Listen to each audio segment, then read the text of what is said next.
Hey y'all, I'm about to go pick up baby girl. I just wanted to come on here and shoot the shit, in all authenticity. All authenticity. Okay. So I was talking to my mom yesterday, and my mom, she loves me. I'm like the apple of her eye. Only because she knows she doesn't have to worry about me. And quite frankly, like my journey, like if you sat down and talked to me, you would see and you would learn that the enemy has been attacking me all my life. And I'm a fighter. God made me a fighter. So, anywho, my mom was like, girl, you just be talking and you just be cursing up a storm. And, ooh, girl, I love it though. You speak the truth. And I was like, you know what, mom? That's where I am in my life. I have been through so much. Quite frankly, I don't have time for masks. And quite frankly, I'm growing tired of masks. And I understand that there's a time, place, rhyme, reason, for why we show up the way that we show up. But where it counts, right? Where you have to show up with integrity. Where you have to show up when it's like, at the bottom of the barrel and your balls up against the wall, backs up against the wall. That's when you got to take the masks off. So when you have to have those uncomfortable conversations, those transparent, discussions, whatever the case may be, you don't have time for masks. And that's where I'm at in my life. So I'm very raw, very unfiltered, still educated, still put together, still intelligent, but I just don't care. I don't care because, especially after losing my husband, life is way too short to be playing games. It really is. It's too short to be, not laying your bottom line on the table, being straight up with people, being straight up with yourself. I can't live in a bubble of lies. I can't. And it's not that I did that before, but what I did do is I lived in this protective shield of idealism, right?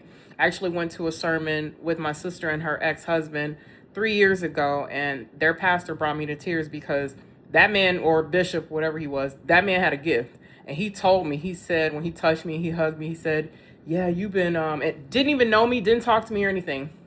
He's like, yeah, you've been living under this bubble of idealism, like these protective bubbles of idealism. So what that looks like for me, you ask? What it was being married in a nuclear family, getting that college degree, right? Working in corporate America.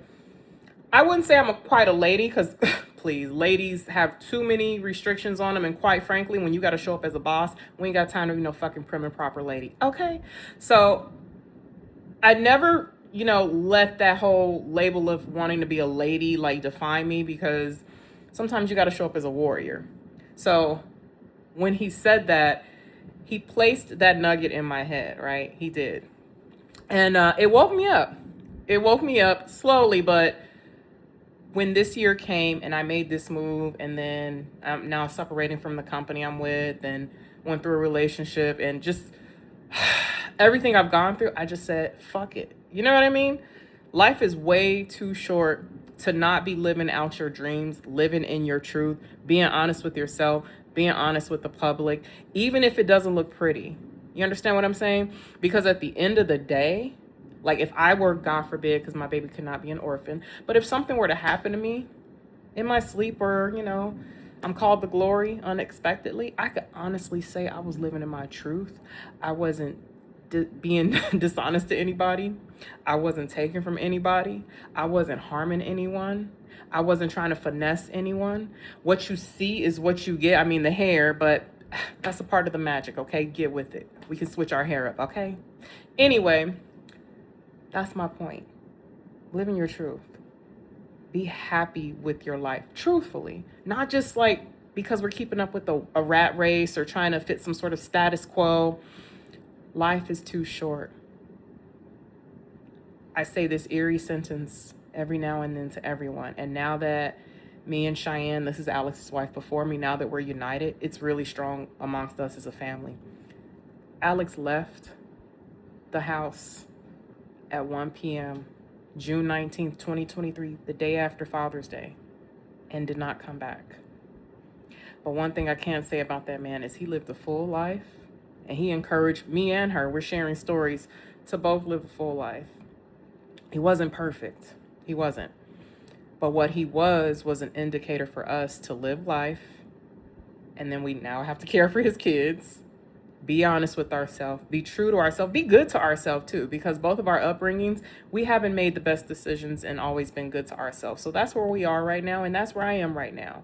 So if you see me a little raw and unfiltered, and you can't handle it, please unsubscribe. I don't need that monitoring energy, like judging me.